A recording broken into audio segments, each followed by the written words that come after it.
O verdadeiro sentido da ceia, eu acredito que os nossos antepassados já conheciam melhor do que a gente.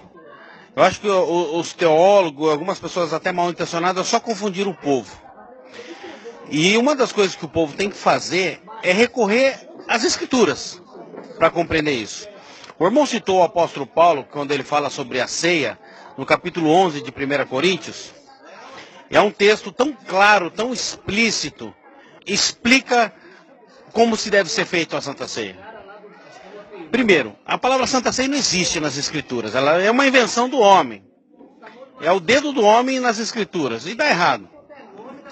Cristo, quando ele se reuniu antes de ser crucificado, que ele realizou aquela ceia, a mesa cheia de comida, farta de comida, comendo com os apóstolos.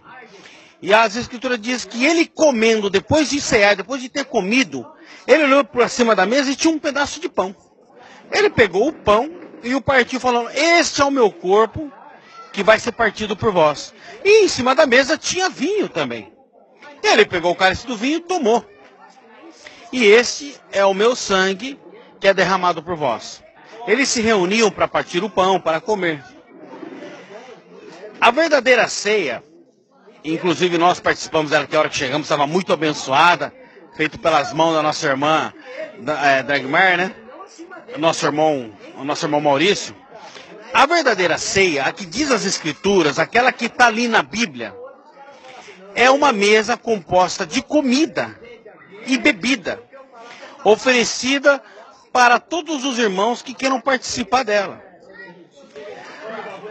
E participar em comunhão, em amor e em liberdade. Ao contrário do que tem se praticado nas religiões e nas denominações, que nada mais é, eu considero assim como se fosse uma dieta gospel, né? Gospel legal. Eu acho que, parece mais uma dieta gospel, porque a Bíblia diz que quem tem fome come em casa, e não se deve se embriagar, aquele cálicezinho de suco de uva, aquele pedacinho de pão, aquela migalha. Aquilo lá não representa e nunca representou a ceia do Senhor. Ao contrário, aquilo lá foi uma idealizada por Constantino, que de uma forma até meio satânica, diabólica, para poder afastar do sentido da comunhão, que a ceia é comunhão, é você receber as pessoas, cear com ela nas mesas, conversar, beber, falar de Jesus, falar da palavra, falar da vida, falar dos seus sonhos, dos seus projetos, aconselhar, ouvir, compreender. É ali na mesa que acontece tudo isso. Quando o apóstolo Paulo, lá em 1 Coríntios, ele estava falando como deveria, o que estava acontecendo na ceia, ele não estava com um pedacinho de pão.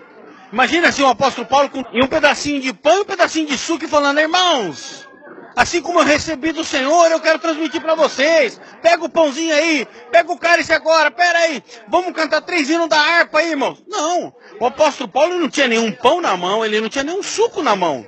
Ele ficou sabendo que na hora da ceia, que todo mundo falava assim, olha, ô irmão Maurício, vai ter uma ceia, ela vai, eu vou levar um peru.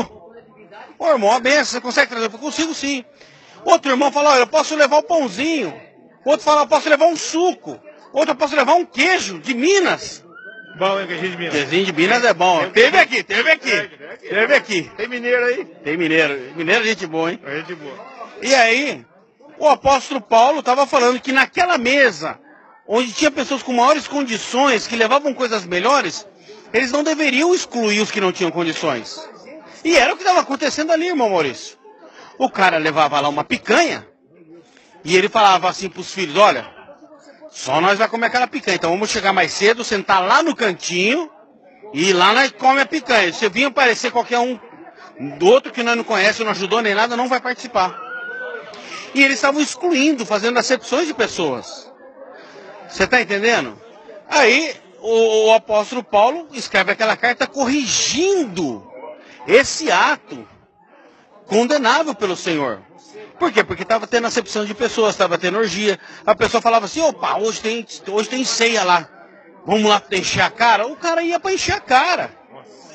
Eles saíam tudo bolado. O próprio texto fala que eles ficavam bêbados ali. Aí o sistema religioso, ele para ocultar ou para abafar essa verdade que está nas escrituras, ele inventa, Constantino inventa lá o tal do cálicezinho. E no sistema católico também, eles fazem a hóstia, só o prosélito lá come a hóstia, mas só o padre toma o vinho. No sistema dos gospel, dos crentes, eles pegam um pedacinho de pão e pegam suco de uva e põe no cálicezinho e distribui aqui. Eles fazem todo um ritual, uma coisa mística, sabe? Uma coisa... A ceia que se comemora nas religiões, nas instituições, acaba se tornando uma coisa pagã. Tem denominações onde o pastor, ele não pode ser servido por um diácono. Ele tem que se servir. Só o líder se serve o líder. Não, e aí pra você ver onde vai mais a banalidade, pra você ver como que vai criando exclusões, onde vai criando uma coisa que era pra ser uma coisa de comunhão, uma mesa com comida e comunhão, vai se tornando uma coisa satânica, diabólica, com o dedo do diabo. Sabe uma Santa Ceia com o pão que o diabo amassou? É essa daí. A do sistema religioso é isso. Santa Ceia com o pão que o diabo amassou. Por quê? Porque você só pode participar se você for membro daquela denominação. Você só pode participar se você tiver a carteirinha daquela denominação. Acepção de pessoas. E Paulo condenando. E Paulo descendo a madeira, isso aí. E, ó, outra estratégia de marketing. Nesse dia, as denominações aproveitam para tirar a maior bufunfa do povo. Aí eles falam que a oferta não sei do que e tal. Você vê que aquilo que era para ter sido uma coisa de comunhão, acaba se tornando um mercado para lobo, para salteadores, um mercado para nego corrupto. E tem outra coisa, o cara tem que ter carteirinha, tem que ser batizado, ele tem que ser dizimista, você está entendendo? E ele só pode participar da ceia se ele passar pelo crivo da denominação.